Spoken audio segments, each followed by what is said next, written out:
Während im Anschluss an die Sony-Pressekonferenz überall hier noch weiter gefeiert wird, gehen wir weiter arbeiten, so wie ihr es von uns gewohnt seid. Und zwar zu einem Panel über Storytelling, wo darüber geredet wird, wie man virtuelle Geschichten am besten erzählt. Damit kennen wir uns aus, denn wenn wir morgen total verkatert bei Nintendo, Sony, Sega und sonst irgendwo auflaufen, brauchen wir auch ein paar gute Geschichten. I'm Dan Marr, gaming expert and broadcaster. That's what they've put here anyway. And I'm here to, well, I think it's largely to prevent any fistfights breaking out amongst this lot, really. But on that note, gents, would you mind introducing yourself, starting with yourself, Darby? Yeah, I'm Darby McDevitt, the lead writer of Assassin's Creed 4, Black Flag. I live up in Montreal, been in the industry about 14 years as a writer, designer and producer. Hi, I'm Russ Harding. I'm the creative director on Wonderbook, Book of Spells and Book of Potions, and I'm from London Studios. Hi, I'm Dan Pinchbeck. I'm the writer-director of The Chinese Room and of the recently announced Everybody's Gone to the Rapture. You! My name is David Cage. I'm CEO of Quantic Dream and writer and director of Beyond. I'm Shu Yoshida, president of Worldwide Studio for Sony Computer Entertainment. A couple of weeks ago, the PlayStation blog team ran a poll amongst its community to vote on the most emotional moment in gaming. And that shortlist was picked from a number of moments that the users had picked in a previous weekend debate, as they call it on the PlayStation blog. Now, there were some truly memorable moments in that lineup. There was the death of Aeris in Final Fantasy VII. There was the shock reveal of the origami killer in Heavy Rain. And there was the surprise conclusion of Red Dead Redemption, which I won't spoil for you here, just in case. But one scene had to win out, and here it is. And I will warn you at home, minor spoiler warnings.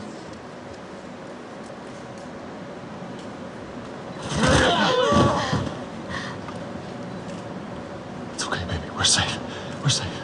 Hey, we need help. Stop! Please. It's my daughter. I think her leg's broken. Stop right there! Shit.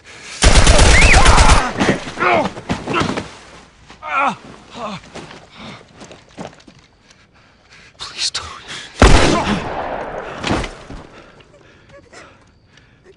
Oh no. Sarah. Move your hands, baby. I know, baby, I know. It was really refreshing to see something as contemporary as that moment in The Last of Us winning out. For me, when I played that moment, I definitely kind of welled up a little bit playing it. And I found it particularly impressive because at that point in the game, I'd only got to know these characters for about 5-10 minutes. And for them to affect me as much as they did in that short period of time was an amazing moment. Not only that, but it provided a really kind of great reason for the real dramatic shift in Joel's character, you know, as we join him after the events of the pandemic later in the game. The fact that the PlayStation community has really embraced this moment shows that gamers really are ready now to tackle games that tackle more kind of, you know, emotionally mature themes. Storytelling and narrative are now kind of as fundamental to gaming as strong play mechanics or pretty visuals. Does it help to have this wealth of like historical events to help inspire these stories that you create? Yeah, I mean the idea that truth is sometimes stranger than fiction or more interesting than fiction holds. Specifically with AC4, we gave ourselves the goal of bringing the real stories of pirates to life. So that meant that as a team we had to get rid of all these received notions of what pirates are, and then when you go into the historical detail and you have to start discarding things that people taken as granted. So historical research and grounding things often leads to a set of constraints that are very interesting. I think that constraints for any artist are actually more interesting than having carte blanche. They make you think in different ways. I think, you know, a lot of times a lot of science fiction and fantasy suffers from that idea of just put as many spikes on your armor as possible, or these kind of things. So that's what history brings. I think for us, I mean, we kind of look at it as saying that gameplay is an emotional experience, and you want a type of emotional journey for the player, and story is just a tool to get towards that. In the same way, it's a mechanic in the way that all the other features of game design are a mechanic. So it kind of starts from that target of saying what kind of journey would you want the player to have, what kind of emotional response do you want the player to have.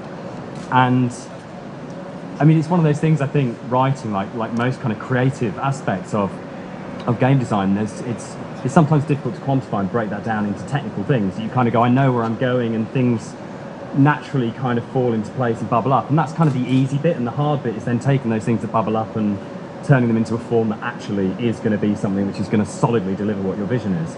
So, yeah, in a weird kind of way, story for us is a tool. I usually start with something from my personal experience. This is what I started a little bit on Fahrenheit and really on Heavy Rain. That was a game about my experience being a young father. And then I write for a year, and then I discover what I really wanted to talk about, in a way. And it's a strange process because actually you write and you think you write something, but actually when you're done with the script, you read what you wrote and you realize that you talked about something totally different than what you thought. And that's it's a discovery process, and this is what I love the most about it. A game is interactive, that's its true nature, and this is what is so amazing about it, is that it's not just a story that you watch, it's a story that you play. And what is really challenging now is to discover how we can tell better stories through gameplay and not through cutscenes. How can we let the player tell his own story through his actions and not impose a story through a cutscene? And this is really the big challenge that we all face, because it's how can we merge interactivity and storytelling in a better way? I think there's a reason that there's a term like JRPG, right?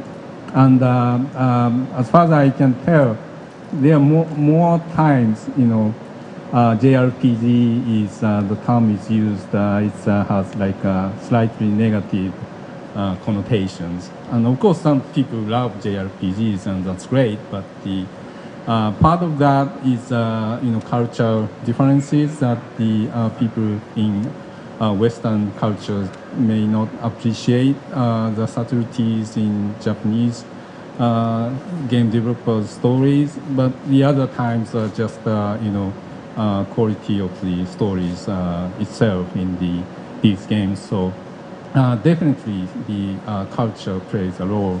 And for clever developers, many of the people I know try to avoid some concepts, ideas that may not transcend across different cultures. Well, with films we have many differences and we have some things in common. We try to create emotion using moving images. This is something that we share.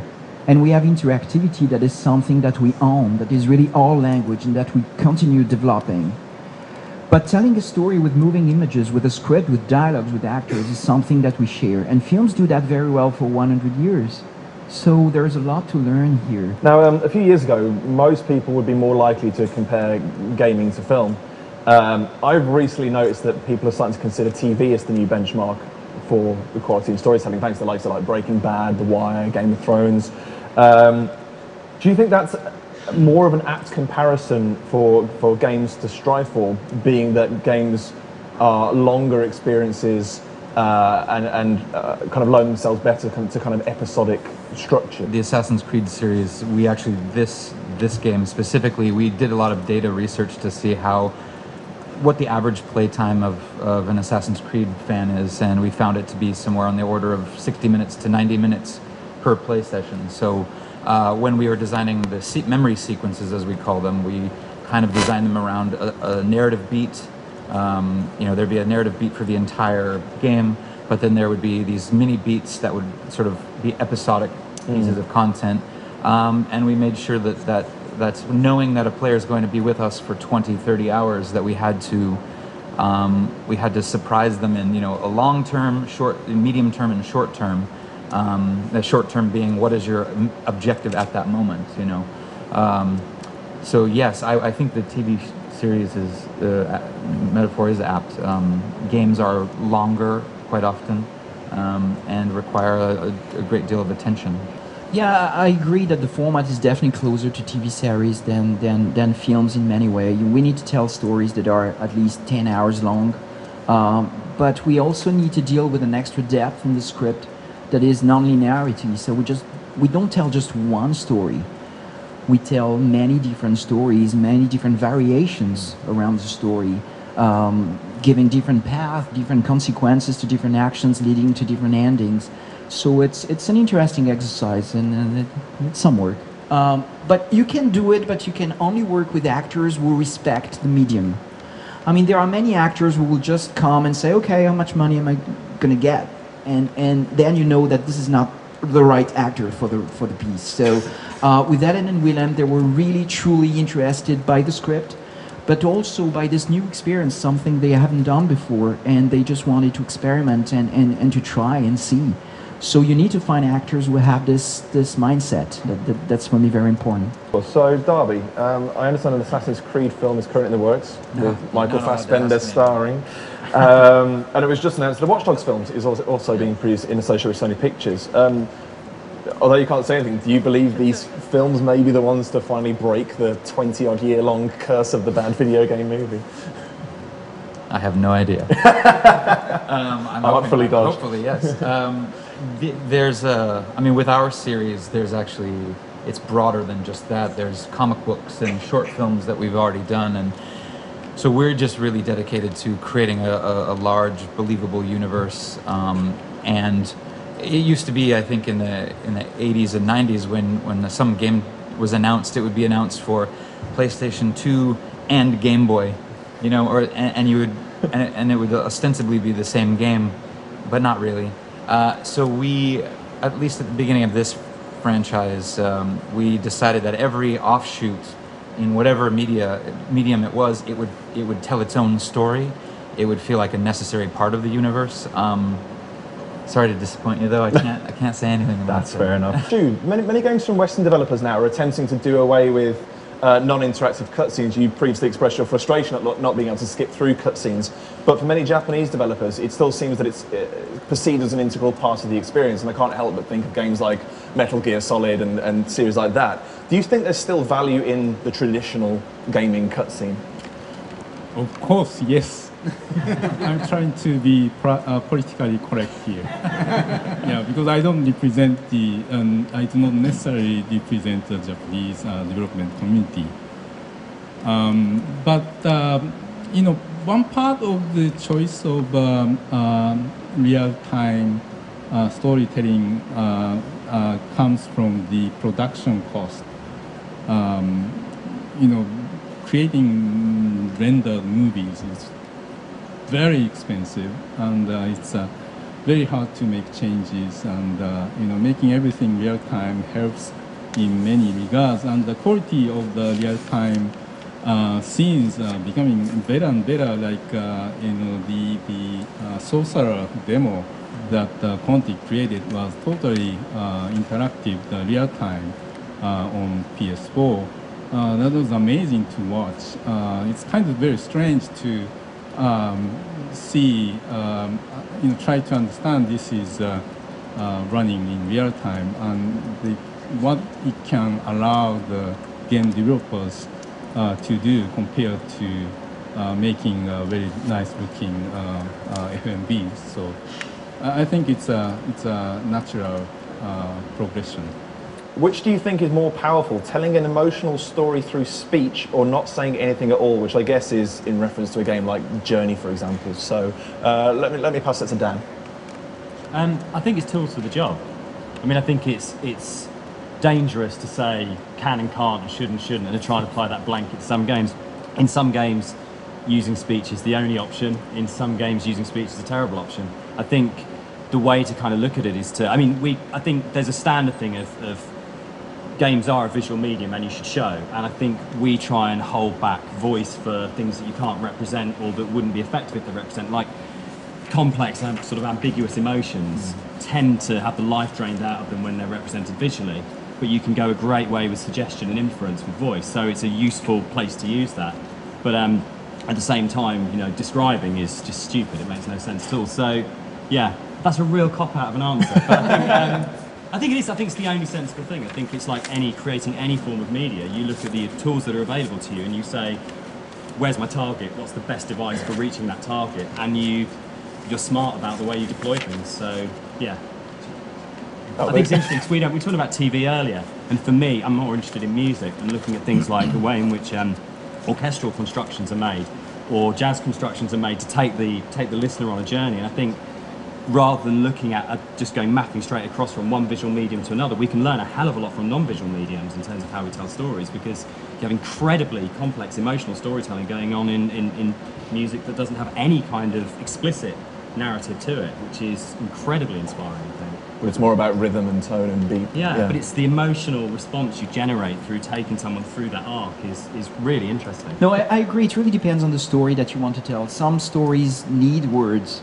I don't think I could have written something like Heavy Rain being totally speechless. And at the same time, when I see what Journey does, I think it's fantastic, and it absolutely doesn't need any dialogue.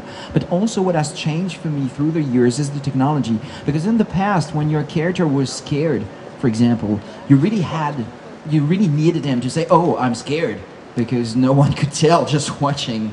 So now the technology has evolved to a point where actually you just watch, and beyond, we were really surprised sometimes, because just looking into the eyes of the characters, you could tell what they were thinking or what they were feeling.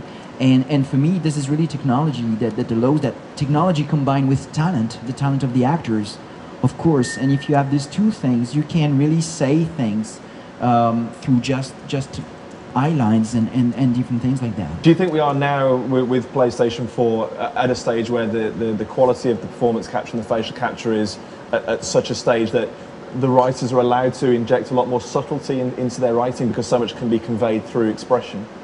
Oh, definitely. I mean, we were surprised by the result we got on the Dark Sorcerer demo on PlayStation 4. This is basically Beyond's technology, just ported on PlayStation 4 with some tweaks here and there and improvements, but basically it's the same technology.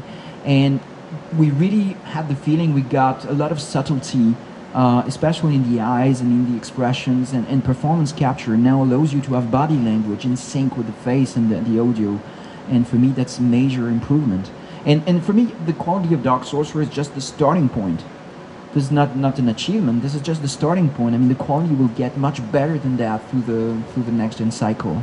I think about something like, because I just read that you wrote the new Amnesia. Yeah. And I was playing, there's a difference, let's say, between a character you're seeing on screen being scared, as David mentioned, but also what about the player being scared. And I think increasingly, this is maybe the holy grail of game design is how to make the player's journey match, or if there's a character-driven drama, match the character's journey. And quite often when you're playing a game, if it's a character-driven game, you reach a point where you're settled and you're watching a scene, and the character on screen does something or says something that you yourself wouldn't have done had you been in control. And it happens, I mean, it's happened to me in the last couple of weeks playing some recent games that came out. But with a game like Amnesia, I remember actually playing it at the Ubisoft Studios on a lunch break, and there's people milling around me everywhere. There's no cubicles, so I can see 100 people around me, and I'm scared. My heart's pounding, and I'm playing. And that's a curious new area for games. A writer sort of helping direct that experience, but it's not necessarily a pre-written story. It emerges through the game mechanics, and those are the big problems I think a lot of us are maybe trying to solve in our own ways. I also have just one story about Amnesia Journey that I just loved, and I wrote about this a little while ago, is on that journey to the mountaintop, when you're traveling with somebody, the game mechanics encourage you to snuggle up to each other, to warm each other, right? And my experience was the complete opposite of a lot of people's, where every time I tried to come close to this guy, he ran away from me. And I think it was because he or she was afraid of intimacy. And I loved this moment where the game mechanics actually created this strange emotional dissonance between me, who I was trying to warm up with this guy, and whoever this person was in whatever part of the world was scared of me coming close and just ran away from me, and I ended up that journey alone. So that story is something I then come and I tell to everybody at work, and that's a strange place, I think, for writers especially. Where do we fit into that? Our words might work like music more than a narrative arc. I don't know, but I'd like to see more of that. I love that, and So we'll move into the final topic, which is the future of storytelling. Russell, with Wonderbook, we're seeing a traditional medium for storytelling, older than that of cinema and TV, employed in an incredibly kind of cutting-edge fashion. So can you see the worlds of gaming and traditional storytelling kind of merging in even more interesting and entertaining ways as this next generation approaches? Yeah, I think definitely. I mean, we're all talking about emotion in gaming and different techniques that we're using. I mean, I was going to say, actually, when we're mapping out a game from a design point of view, we talk about emotion always of the player and how they should feel at what point and where we want to get them to. So, and that's not necessarily always driven by narrative, it's about how we feel the pacing of a game should be. And I think in the future you'll start to see, obviously, we're evolving as games designers, we're learning new techniques as writers, and I think it's very interesting how games will change and whether emergent play will become more dominant soon, or whether I guess games will divide in the way that we perceive them. Maybe the more story-driven narratives will become bigger and more famous actors will appear in them. And whether things like Wonderbook will teach us how to actually make players protagonists and how we create worlds that people can participate in. It was more about what are the kind of inherent challenges of doing kind of cross-platform storytelling and ensuring that they work The challenges. together and apart. Yeah, we just, like, for our part, we have Assassin's Creed is a big brand. It has a lot of people working on it simultaneously. So the challenge is sometimes just a structural one. You have to have a team in place who can handle all of these transmedia stories. You have to have people who are keeping an eye on it. Like, we write novels to go along with our games, but we always make sure to include not only the action of the game, but a huge chunk of new content. So that means the novel comes to me and I work with the novelist to flesh it out. But that's maybe more bureaucracy than anything. You just have to make sure there's a lot of eyes on it, a lot of creative eyes, and make sure that they're shepherding it in the right direction. So looking at the trajectory of things, going in this industry, I'm very, very optimistic about the future of storytelling and character generation in the games.